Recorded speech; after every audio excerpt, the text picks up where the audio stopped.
팔달문은 수원화성의 사대문 중 남쪽문입니다. 모든 곳으로 통한다는 사통팔달에서 비롯한 이름이고요.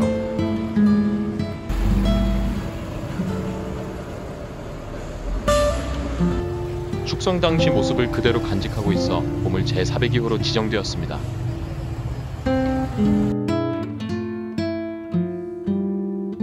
성이 축조되던 1790년대 축조 과정을 세세히 기록한 책으로 정조의 명으로 편찬되었습니다. 사소한 것 하나까지 자세히 기록된 화성성엽위계는 그 자체로 유네스코 세계 기록문화유산으로 등재되었을 뿐 아니라 이후 성곽 복원과 보수에 적극 활용되어 수원화성이 1997년 유네스코 세계문화유산에 등재될 수 있었던 결정적인 역할을 하였습니다. 수원화성은 실학을 바탕으로 한 합리성, 그리고 태동기 시장경제, 근대적 생산 방식에 의한 건축공사였다는 특징을 가졌습니다. 호의를 엄하게 하려는 것도 아니오. 별난을 막기 위한 것도 아니다. 여기에는 나의 깊은 뜻이 있다.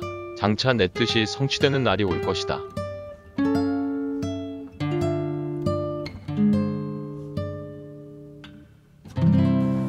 공사에 동원된 인부들에게 철저하게 인건비를 지급하고 강제부역을 금지해 생활에 도움을 주고자 했습니다.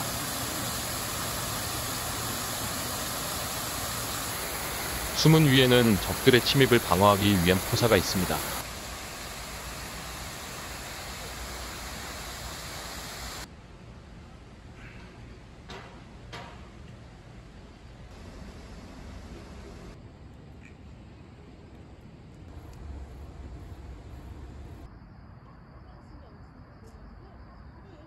성벽에 벽돌로 쌓아 만든 봉화시설로 예술작품처럼 정교합니다. 동이치. 칠한 일정한 거리마다 바깥으로 튀어나오게 만든 시설로 적군을 쉽게 공격하고 성벽을 보호합니다.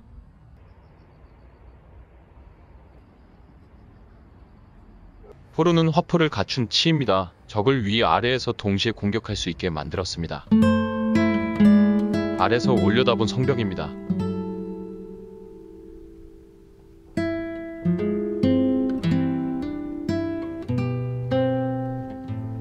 내려와서 보지 않았다면 화성의 본 모습을 보지 못할 뻔했습니다.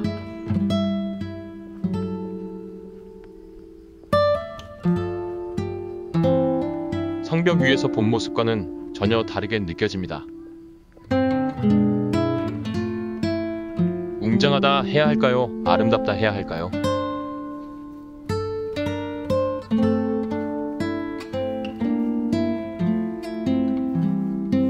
올 때마다 수원성을 지나쳐 다녔지만 8km에 달하는 성곽 전체가 완벽하게 복원되어 이렇게 감탄할 만큼 멋진 줄은 몰랐습니다.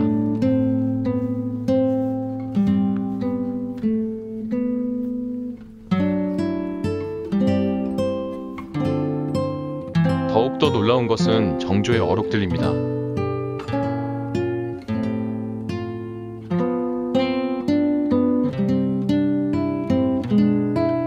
사람은 구업으로 얻으려 해선 아니 되느니 나는 천한 마부에게라도 일찍이 이놈 저놈이라고 부른 적이 없다. 이 세상에 노비보다 슬픈 존재는 없다. 고로 노비는 혁파되어야 한다.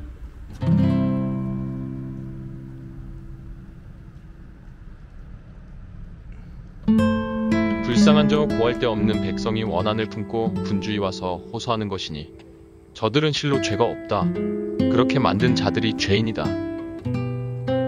18세기 조선 절대본 건군주 발언이 맞나 싶을 정도로 시대를 앞서가는 인본주의적 소신이 놀라울 따름입니다.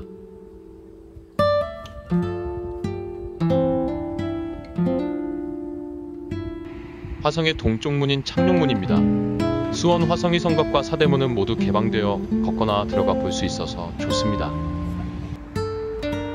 창룡은 고청룡으로 풍수지리상 좌청룡이며 동쪽을 의미합니다.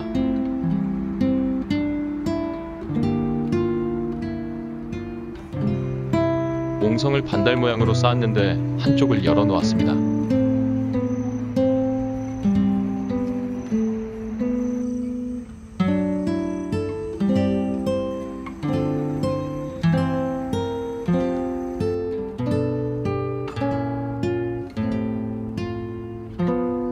동쪽에 세운 높은 망루로 주변을 감시하고 공격하는 시설입니다. 3층의 원통형 벽돌 건물로 빙글빙글 꼭대기로 올라가게 만들었습니다.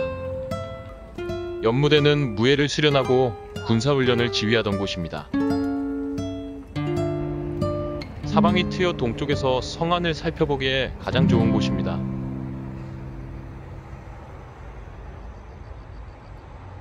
화성 축성이 마무리되던 시기인 1796년 8월 19일 정조는 여기서 감독관과 일꾼 등 2700여 명에게 음식을 내리는 호궤를 열었습니다.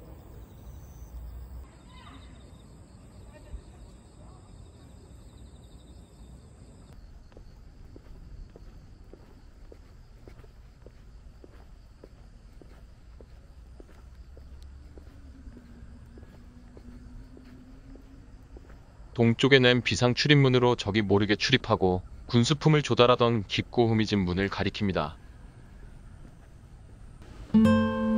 밤이 깊어져 수원 중심과 야경이 밝게 빛나고 있습니다.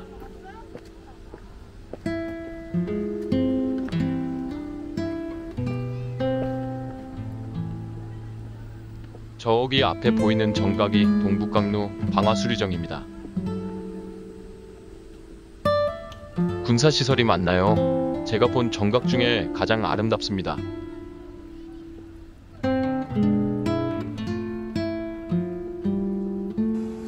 실제로 가장 인기 있는 정각이어서 누각마루에 사람이 가득 차 있습니다. 군사시설이지만 아름다운 연못과 함께 있어 실제로 경치를 즐기는 정자로 많이 쓰였다고 합니다. 북쪽 비밀통로인 부관문입니다. 밖에선 문이 있는지 알기가 힘들게 되어 있습니다.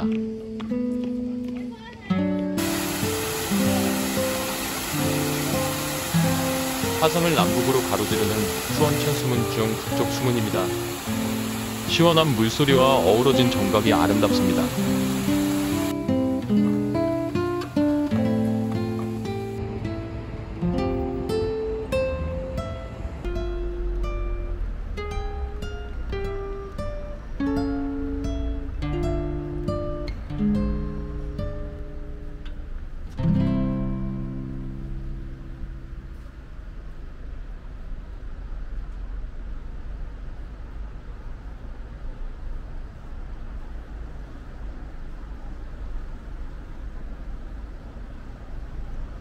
사대문 중 북쪽문이며 수도 한양을 바라보는 정문입니다. 정조 18년 1794 2월 공사를 시작해 7개월 만에 완성했다고 합니다. 내가 화성을 건설한 이유를 아느냐? 토지 없는 백성이 농사를 짓고 안정된 삶을 살 수 있는 터전을 만들기 위함이다. 실제로 정조는 화성의 농업 방식을 성공시켜 전국 팔도에 확산시킬 계획을 가지고 있었습니다. 성문 바깥에 반달 모양의 옹성을 쌓아 적으로부터 문을 보호했습니다.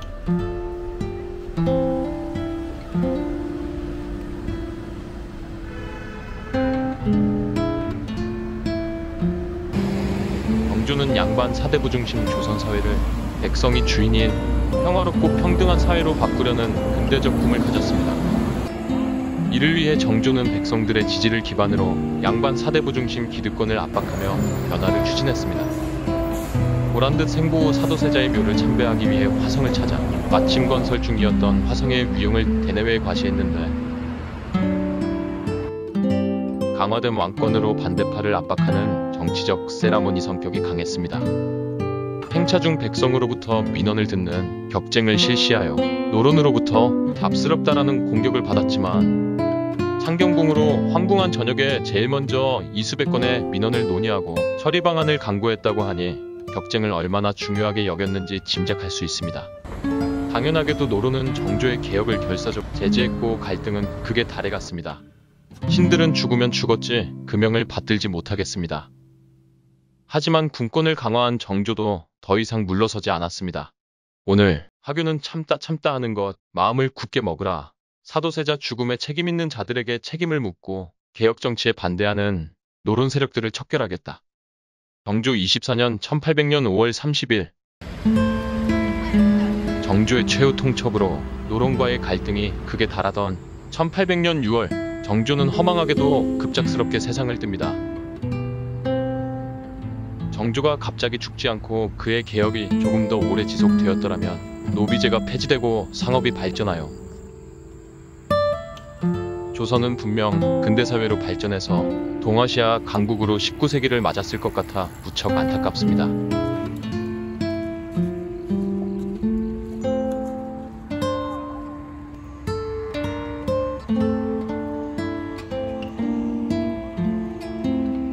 화성의 서문으로 초대 화성유수였던 채제공이 쓴 현판이 남아있습니다.